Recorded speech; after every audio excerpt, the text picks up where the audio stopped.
Pemirsa, Bali memiliki perairan dangkal yang cukup banyak. Untuk itu, keberadaan menara suar sangat diperlukan.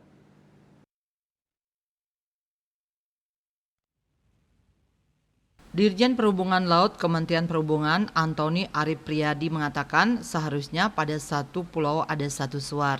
Namun dari 17.000 pulau, Indonesia baru memiliki 284 menara suar dan 5.300 lampu suar. Itu salah satu tantangan di bidang kelautan. Dikatakannya Bali merupakan daerah kepulauan yang terdiri dari beberapa pulau. Jadi konsep berpikir kepulauan harus dipakai, bukan konsep negara kontinental. Hal itu penting sehingga transportasi sebagai kebutuhan utama, bukan kebutuhan penunjang.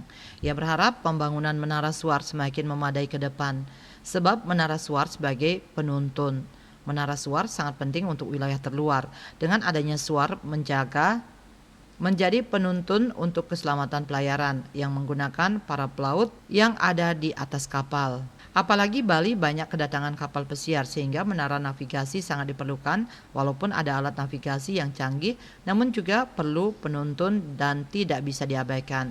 Keberadaan menara suar menurutnya sangat penting. Tanpa adanya menara suar, berpotensi besar terjadinya kecelakaan laut meski ada faktor lain yang menjadi penyebab, misalnya SDM.